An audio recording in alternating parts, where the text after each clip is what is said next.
ವ್ಯಾಪಾರದ ವಿಚಾರಕ್ಕೆ ಬಟ್ಟೆ ಅಂಗಡಿ ಮಾಲೀಕನ ಕೊಲೆಗೆ ಸುಪಾರಿ ಕೊಟ್ಟಿದ್ದ ಮತ್ತೊಂದು ಬಟ್ಟೆ ಅಂಗಡಿ ಮಾಲೀಕನನ್ನ ಬಾಗಲಗುಂಟೆ ಠಾಣೆ ಪೊಲೀಸರು ಅರೆಸ್ಟ್ ಮಾಡಿದ್ದಾರೆ.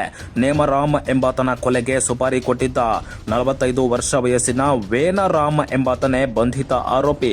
ಬಾಗಲಗುಂಟೆ ಸಮೀಪದ ಸಿಡೇದಹಳ್ಳಿ ಬಳಿ ನೇಮರಾಮ್ ಹ್ಯಾಪಿ ಟೆಕ್ಸ್ಟೈಲ್ ಅಂಗಡಿ ಇಟ್ಕೊಂಡಿದ್ದು, ಅವರ ಅಂಗಡಿ ಪಕ್ಕದಲ್ಲೇ ಆರೋಪಿ ವೇನರಾಮ್ ಹೈ ಫ್ಯಾಷನ್ ಬಟ್ಟೆ ಅಂಗಡಿ ಇಟ್ಕೊಂಡಿದ್ದ. ನೇಮರಾಮ್ ಅಂಗಡಿಯಲ್ಲಿ ವ್ಯಾಪಾರ ಚೆನ್ನಾಗಿ ನಡೀತಾ ಇದ್ದಿದ್ದರಿಂದ ಅಸೂಯೆ ಪಟ್ಟ ಆರೋಪಿ ವೇನರಾಮ್ ಅಲ್ಲಿ ಬಟ್ಟೆ ಕ್ವಾಲಿಟಿ ಸರಿಯಿಲ್ಲ ಅಂತ ಅಪಪ್ರಚಾರ ಮಾಡ್ತಾ ಇದ್ದನಂತೆ.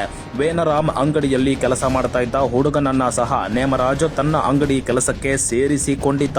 ಇದರಿಂದ ಕೋಪಗೊಂಡಿದ್ದ ನೇಮರಾಮ್ ಕೊಲೆಗೆ ರಾಜಸ್ಥಾನ ಮೂಲದ ವಿನೋದ್ ಜಾಟ್ ಎಂಬಾತನಿಗೆ 5 ಲಕ್ಷಕ್ಕೆ ಸುಪಾರಿ ಕೊಟ್ಟಿದ್ದಂತೆ. ಅದರಂತೆ ವ್ಯಾಪಾರ ಮುಗಿಸಿ ಮನೆಗೆ ಹೊರಟಿದ್ದ ನೇಮರಾಮ್ ಮೇಲೆ ವಿನೋದ್ ಜಾಟ್ ಗ್ಯಾಂಗ್ 2 ಬೈಕ್ನಲ್ಲಿ ಬಂದು ಅಟ್ಯಾಕ್ ಮಾಡಿದ್ರಂತೆ.